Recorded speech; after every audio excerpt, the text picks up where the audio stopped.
Welcome to Late Night Riders. I'm Gretchen, and I'm joined by my mom, Kristen, my grandma, Debbie, and Sarah. Hey, Sarah. Sarah is our doggy groomer, and she started this business by herself. Sarah, can you tell us a little bit about what you do? Well, I am a mobile groomer, so we have a couple grooming vans, and we come to people's houses and groom their dogs or cats in our grooming vans. Yes, you do. And Mimi's one of the ones that she's and Kristen's pups. And Gretchen will be start. Gretchen, yep. And here's Mimi. This is how cute she looks when she's groomed. So she was a little afraid. She thought Sarah was going to groom her today. She was a little That's shaky. right. But now she's laying down. So anyway, okay. So yes, you do. It's a lot less stressful in the grooming vans, even though they still don't like it. But it's only, an hour versus the typical salon that could be there for, 4 to 6 hours or longer sometimes. That's true. So it is less stressful because it's at their home. So In your business is, I don't want to say brand new, it's relatively new, but you started it from scratch. And how did you kind of get to that? You started off, I know you were in different things in high school and on up. What did you do, Sarah? Well, I was a vet tech student, and then was grooming at Petco on the side while a student. So I kind of got involved in the grooming community that way. And then as a vet tech, I wanted to go beyond that. And I was like, I want to be a vet. So I started pre-vet school, and then I started mobile grooming. And while I was in pre-vet school, the mobile grooming just took off and just was so successful. We got so many great clients, and so I decided that to just go above and beyond in the mobile grooming, and that was kind of my calling rather than the vet school. So Right. And we met Sarah at that time. Mike and I did because of our other little dog that we had. She was older, and we wanted to be sure that she could be groomed, better because she was older. And we met Sarah then, and it's been so much fun to see Sarah come from where she was to where she is now with her own company. it was a struggle. You guys remember one of the van broke down. I had to groom the dogs in the bathtub, and I brought all my equipment in the garage, and I was grooming in garages. Yeah, in our kitchen. I'm like, it's still mobile. I'll That's come to you right. still. Yeah, You did. so I do remember when you were, working for the other company previous to this, you were a hard worker. You had hours and hours of time in that van, but you were also She gave it heart studying, and soul. and you were in Going to school. school. I didn't know how you were doing all of that. That was a lot.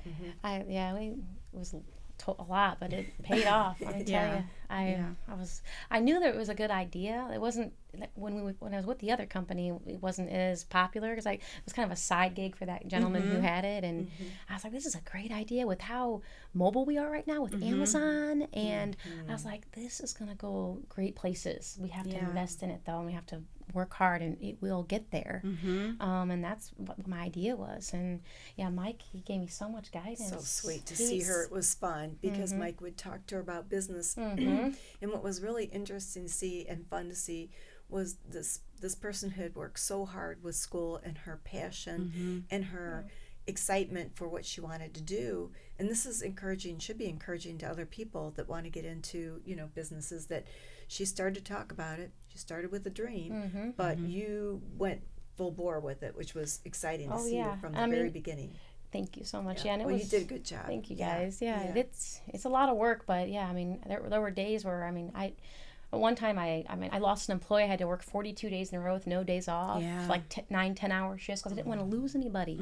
So I put the effort in, but it did pay off. A lot of people just love mobile grooming. It's better for the So animals. convenient. Yeah. And I think too, for people just getting started, if they're thinking of starting a business, you really have to kind of pay your dues sometimes to get to where you want to be.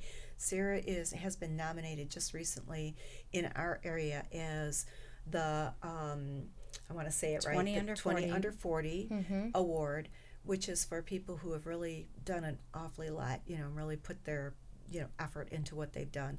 And it's such a great nomination. So for anybody that thinks to do a business, are there things that you would tell them to do, Sarah, that you feel is like, you went through during the time? Well, I was going to ask you, Sarah, Oh, how yeah. long did you start thinking about this before you actually were able to actually start your business? Because it took you some time. I remember you coming in during different grooms and talking about it a little bit over and over again.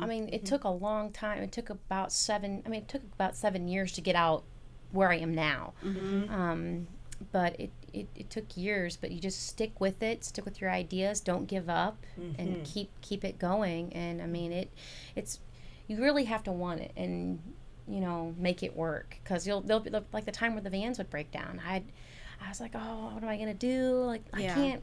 But I literally and I had a 2007 Mustang. I still have this car. I crammed all my stuff in this trunk, portable table, because my van was broken down. And I just said, can I come to your house? I'll be willing to, because I know they still wanted mobile. Yes. So I just became a house groomer. I'm like, you know what? If I keep saving my money up, keep saving it up, years of saving, and then just put that down payment down for the grooming van, it'll happen. So it took a good while, but each step was so, important on the journey. What was the point when you said, that's it, I'm done with this company, I am going to purchase a van? What happened in between? It was hard, because I had a little bit of clientele, not a big basis, but enough for the first couple of weeks. But I was just like, this van keeps breaking down. The tires were bald on that van. I mean, Mike would come out and be like, Sarah, these tires. I mean, I'm scared. I'm like, all right, I know. I've been telling the guy. And so I was like, I just got to do this. Yeah. And I remember couldn't get things to go. So I knew you were frustrated. Let's make a change here. Yeah. So I was like, I got to get out. I got to do this. So I went out there. I wrote a business plan. I mean, I had a lot of money saved up for the payment for the first unit, and then I was scared the night before. I remember laying in bed like, oh God. I'm about to make a big investment here. This is a huge risk for me. What am I going to do if it goes under? And Andrew's like, Sarah, you're going to do it. It's fine. You just do it. And Andrew's your husband. Yeah, my husband. I'm sorry. Yeah. And I'm okay. like, okay, yeah, all right. And it took a good, few weeks to get it going, but it flourished, and it's doing great. But did you understand how to write a business plan before you did this, or had you had any? Oh, I researched. Okay. My brother also helped me. He was a good resource too. He owned Lullaby Lane, and now he owns Sabosi Factory in Maumee now. So he gave me a lot of guidance. Your family gave me a ton of guidance. So I just started writing. This is what we got to do. This is the market. This is how much it's going to cost me. Here's the budget. Here's the bills. I wrote everything out.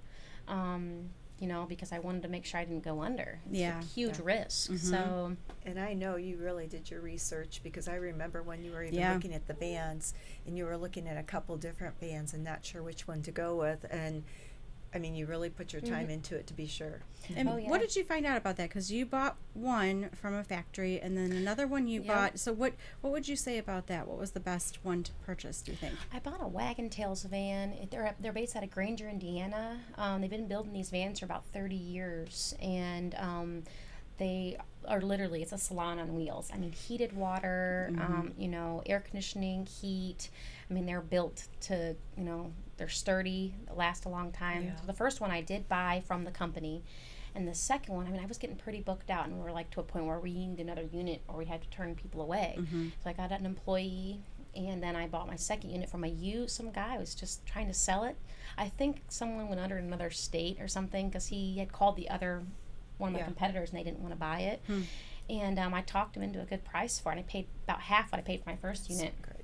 So I did buy the second one used, which I probably would do from now on, because they are pricey units. But yeah, so that's kind of how but there are other companies. There's Hanvey in South Carolina, and then there's Wagon Tails, are the big mobile grooming companies that sell. But they're good quality. You could probably live in it if you really wanted to, because they're like RVs. Wow. You have to winterize them in the winter because you don't want the pipes to freeze up. So they're like RVs. So they're an art.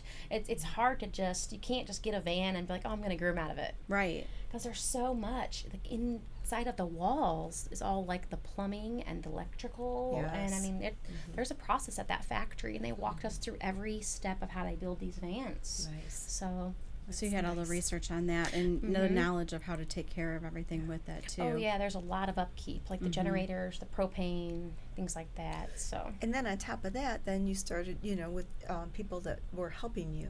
You had one or two other people. I know that you were trying to get people in, so then you had to go through like the hiring process, making sure that they could do the job.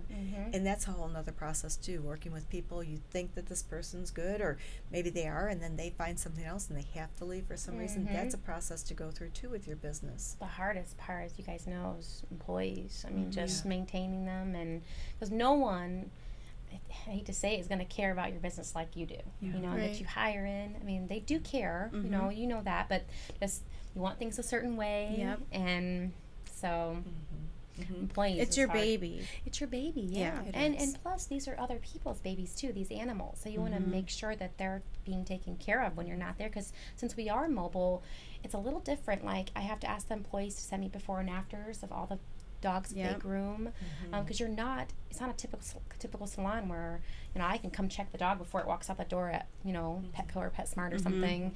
It's mobile, so they're off on their own, and it's a risk in itself. So you've put things in place to really watch and train. You've trained the people that have worked with you so very, very well. And the thing is that I've seen is that in such a short period of time, you've not only formed this company, you've trained people, and now you've even come to a place of where you're giving back to the community with a scholarship. And I'm like, it's just so wonderful. She's so sweet. She does so many things. It's not only just for the animals, then she's giving back, which is an amazing thing that you've come up with. Thank too, you. Sarah. We're going to try to do a scholarship to train someone one-on-one for 16 weeks. There you go. And we started writing a curriculum for them to follow. And it is a great career. My top groomer, she makes really good money, and she loves her job. It's like her own little business, because she takes the van with her. She's she's no salon drama. It's just her and the dog in there, so she loves it. Like the typical salon drama, and working in. It's hard. But the ideas that she's come up with too for people that are looking at doing something. I mean, you can branch out, in other ways you're helping other people as well, which is there's more you can do something with your company, but do things to help people as well. Yeah, you're very community oriented. You do news specials, and I've seen you out and about and with the. Do you do anything with the Humane Society? Well, we just started. We're going to be this month. Actually, we're going to be working with the Lucas County Canine and Care and Control Pit Bull crew. We're going to go there once a month on a Sunday and just groom for their dogs. Oh wow! Because we saw some dogs, that were in foster care. I'm like, oh, those dogs really need groomed. If we could groom them, they could find homes so much easier. So sweet. So we are working with them right now to start doing some volunteer grooming for them, because a lot of the volunteer organizations like Humane Society, it's hard for them to be able to afford their own groomer. Yeah. Because groomers, they can be kind of pricey. So we thought, oh, let's get out there. Now that we're in a good place, we can start giving back to the community. So nice. So that's what we're gonna do with them. So kind. So once a month, take a day and the other groomers, they're willing to devote their time as well to do it. So sweet. So you have a lot of background in this. You have schooling behind you. You did this when you were in high school. You worked at another company, a couple other companies grooming. Do you think you could have done this without all of that, or do you have to have a degree to do this, or what do you think it would take to do something like this to start it? No, I don't think you need a degree. It's just you have to have the passion to do it, passion for animals, because a lot of people think, oh, it's just I can play with puppies and kittens all day, and that is not the case for grooming, as you guys know. It's a dirty job. Yeah. They're like, wait, I have to express the anal glands of the. I'm like, sorry if I can say that on the radio, but absolutely, it's a part of it. It's what part of the job, right. and they're like, no, I don't want to be a groomer anymore. I'm like, okay, so, no, it's one-on-one training. Emma did not have a degree, but she worked at the zoo. She was a zoo teen. I also worked at the zoo for years, but she didn't have any prior training. She had the passion, and she stuck with it, and she had her struggles and things happen, but she trained with me for about 16 weeks, and now she's been with me for 2 years, and wonderful. So I got her certified. Okay. So she's a certified groomer now, and you know what, maybe one day she'll decide to start her own company and go out on her own. So I'm hard on them. So I'm like, all right, this got to be this way, and this. I'm strict on you for a reason. Yeah. So when you go out and get your own company one day, you're gonna be like, look, I had a good mentor. She told me the job to do. This is how she's successful. I want to be successful. So that's what I tell Emma. I'm like, this is why I'm hard on you. And she stuck with it. Yeah. Because I give her props. Like, that's Hillary is the same way. Hillary, you know Hillary. She's been with me for years. Both of them. Yep, both of them. Same ordeal. Like, they know I'm strict, but when they get older, and I know I'm not going to have them forever. I wish I could have them forever. But they're going to go off on their own and start their own, hopefully, businesses, and I'm just prepping them for that. So you're so encouraging. That's so sweet of you, because I mean, I think some people would be like, I want that forever, and you do have to let people spread their wings and grow, and then you create even more. You've created even more of a, when you let that go out, the ripple effect. It's a bigger really wave that goes out. Exactly. Yes. So the other thing is that, a lot of our listeners have, I'm sure, barn dogs and dogs around their farms. And so, our dogs are ours are with us most of the time, not outside dogs, but I know you groom all kinds of different dogs. So we wanted to talk a little bit too about, like, what to look for, safety issues or sides of things, Gretchen, with like barn dogs. So, or, people have animals, their dogs outside. Well, I recommend most dogs, if they have longer coats, like the max is, between 6 and 8 weeks for grooming, to check for things, because we find things that you guys wouldn't have known. Like, I found ticks on dogs and the owners had no idea. So that's when monthly prevention comes in, and you're like, hey, you know what, your dog on a monthly prevention? Well, no. I'm like, okay, there's a good collar called a Seresto collar that'll protect him from ticks, and it's like, it works that collar, I think, for like 6 months. Heartworm prevention, because one mosquito bite, that's how easy they can get heartworm. So that monthly prevention is so important, because it gets out of control after that. You don't know. But there are things that, in the grooming session that we find that the owners aren't aware of. Dry skin, a lot of dander, what do you, that comes into food. What is your dog eating? Because nutrition can affect the coat and skin. Same with us. So there are a lot of things to look for, and those just routine grooming visits are so important to check teeth and other things. Ears, like dogs that have floppy ears are more prone to ear infections. Like, oh no, I didn't know she had an ear infection. You wouldn't have known until we look in there and we say, okay, there's some build in there and some yellow and some a smell to it, so she probably should go get that checked out. We're not vets, so we don't try to diagnose, but we just say, if I were you and it was my dog, I would get it checked out. And do you feel like Mimi's longer haired, but you have short haired puppies? Yours is going to be longer, but it doesn't make a difference whether they're long haired or short haired. I mean, I see a lot of times, I don't know, there are all kinds of different dogs. Mikey has the labs. I mean, and there's can, if you can manage the labs yourself at home, it's easy, because they just need a bath and nail trims and checking their ears. It's easy to do. The longer hair coats like Mimi and then Piper, they would need more frequent groomings with brushings and just to check for matting and things like that. And if you want to maintain the long coat, you definitely need them in more frequently, like every 3 to 4 weeks. Right. And I'm just, I don't know, I have a really hard time trimming their nails. And their nails are important, but I just can't do it. So I'm glad that you do it for me. So. Well, there's a little blood vessel in there called a quick, and if you go too short on it, you can make them, can bleed. So you're like, oh no, it's like a nosebleed. It can happen. It bleeds a lot though. So you're like, oh, what do I put? Some powder on there, baking powder, flour in the house that you've got, or Quick Stop is what we use. It's but so why is it important that you have to have their nails like trimmed? Oh, because if they get too long, they can curl, and then I always explain it like this. Like, have you ever worn heels before? And they're like, yeah, I wear heels when I go out. I'm like, only for a couple hours, right? Yeah. Well, imagine wearing them 24/7. Because when they get long and they're walking on them, it feels like they're walking on high heels. So I say that's why it's so important to get them trimmed back. Because if they're touching, that it's time to and if they have grown out that long, do you have to take them back slowly? Can you take them back aggressively? Or honestly, it depends on the dog. If they have shorter quicks, you can get them pretty short. But sometimes that blood vessel will grow with the nail. So then the longer the nail gets, that blood vessel grows with it. So you can only take a small amount off at a time. And so you're going to have to be doing those nails every couple weeks to get them back to where they need to be to recede that blood vessel back up. So How often can you give your dog like a bath? Because I know like they're not humans, Right. And like they can't get one every single day. Right. Because I know mine gets pretty stinky sometimes. Right, because it can dry their puppy. skin out. Mm-hmm. So just like, they recommend not us washing our hair every day because they'll dry our scalp out. Dogs are the same way. They, will dry their skin out. And you'll know because they'll be itchy and their, skin will have dander.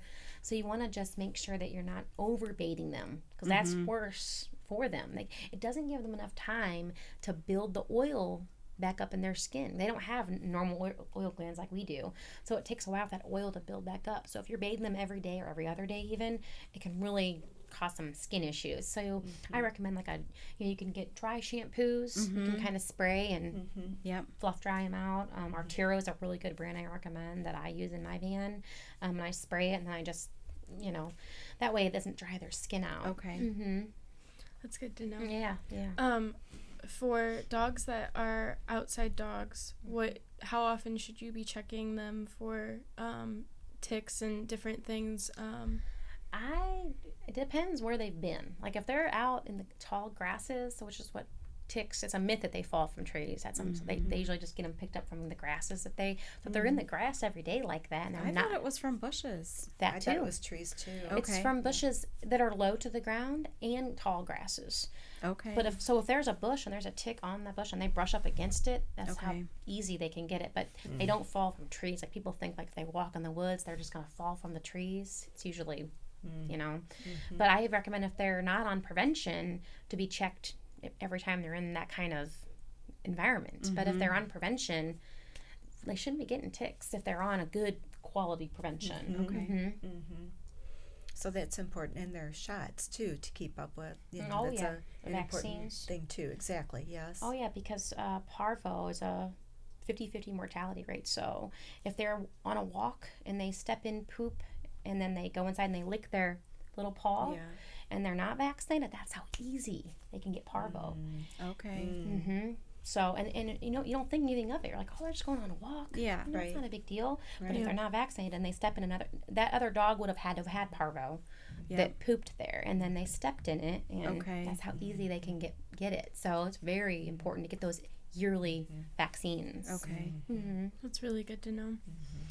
Is there anything that you would tell dog owners to be aware of coming into the spring, things that they should be watching out for with their puppies or with their barn dogs? Definitely flea prevention, because we had a very mild winter. That means a lot of those fleas did not die off, and they're still living on squirrels, deer, any warm-blooded animals you see out there. I get a lot of clients who are like, oh, my cat's indoors all the time. It doesn't, how could it get fleas, Sarah? I'm like, well, we go outside and come in and track in those tiny eggs, those tiny larvae you can't see. That's how easy it is for them to get. So monthly prevention is just so important for the outside dogs and cats to have. And especially with a lot of us in the barns. Oh, yeah. We're back and forth in those barns all the time. So, and tracking it into the house. Yeah, so. leaves. You don't think, oh, I put my shoes by the door, but it's as easy as that. That's true. And it's such a pain if you do get them. It's a lot cheaper to go through the prevention method rather than them actually getting it, because that's the costly thing. So that's why I say prevention is key. Yeah, for sure. So Sarah, there's like multiple mobile grooming or mobile things that you could do for like the large animals. You know of a vet who goes out and does the small animals, and you guys refer each other, which is very nice, because like we said, it's a time where, I mean, everybody, like Amazon is the big thing. We all, some people are okay with doing the latchkey. Some businesses are okay if they know the family and they've done the animal so often, then you don't even have to be there, which is so convenient for people these days too. So what other types of businesses can they do then? Well, I know that like Dr. Oliver is a veterinarian that is completely mobile. She comes out to her people's houses and does shots and different things like that. And we refer each other out because we have a lot of the same clientele basis, the mobile. Yeah. And she's just, she is just like a normal, like she doesn't do surgeries in her van or anything, correct? Right, not surgeries, just like you're doing your shots, But if they have like a maybe they have an ear infection. She can come out there and look at it, test for it, different, lab tests for things like that, and medicate, or a skin issue.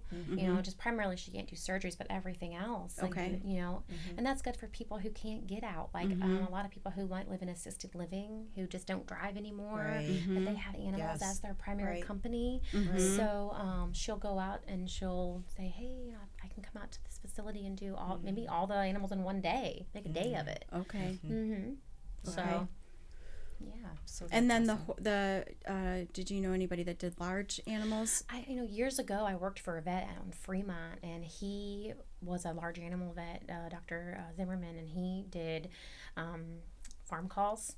So he had like radiography equipment. He would be able to take pictures of horses who injured their legs or anything like that, and was able to take a picture there, because they couldn't may not be able to transport the horse, to the clinic. So he would go out there and make all these calls. We would do like shots on cattle and, things like that. So this is when you were training to be a vet tech, or what were you doing at that point? I was in my internship as a vet tech, and my clinicals essentially. And he helped me. And we did a lot of interesting things together. I had to draw blood on a cow. That was interesting. I don't know how I did that. You had to get like certain checkoffs to graduate. And venipuncture was one of them on a cow, and it was a jugular. And I stuck the needle in, and it was hanging out. And I'm like, oh my God, he's like, hurry. And I'm like, I grabbed it and I got it. I don't know how. He's like, how did you do that? I was like, I don't know. I needed this checkoff. I needed to get it. The cows aren't being helped. Well, they have to be in the squeeze cage to do most things on them, as you guys know. So most of the time, but he was just in his little stall, and I'm like, I'll try, and it was a miracle. So there would be a process to doing that, then to getting to doing something like that where you're out and about. I mean, even if you just wanted to go help a mobile vet, maybe you could find somebody like that too. Yeah. Do they require you to be in a vet tech program to do those things, or what do they require? Most vets want you to have a vet tech degree. There are certain things you can't do if you're but you can be a vet assistant and don't have to have a degree. And that's essentially, you're trained on the job to do that. And I actually worked for a vet tech, and she was a vet tech for 30 years. So she was a vet assistant actually, and they grandfathered her in to be a tech because she was a vet assistant for so long. But she was just trained on the job. There are certain narcotics that you aren't able to handle if you're just an assistant. So they really want you to have that degree to handle some of those narcotics, do some of those other things. But a lot of the assistants are just trained on the job like a tech would be too. So. And we've been fortunate. Our veterinarian, Countryside Animal, with Dr. Spees and his group, though, have come to our horses. But, you're seeing a little less and less of that. So being able to find these, veterinarians that will go out and be mobile is a big thing. It really is. So that's good to know that there are, more people doing that.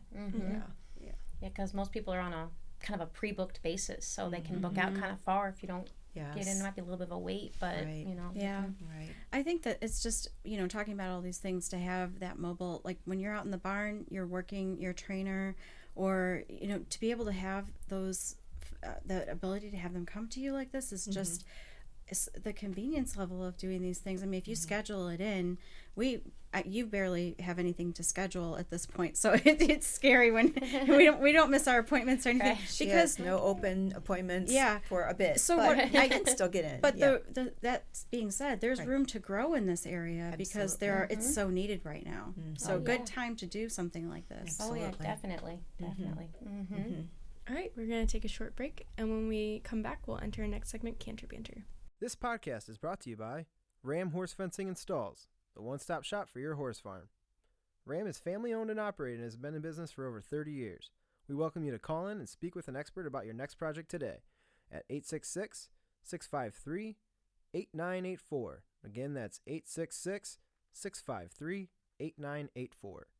Do you love horses and live the equestrian lifestyle? Be sure to check out our brand new blog at www.yourhorsefarm.com.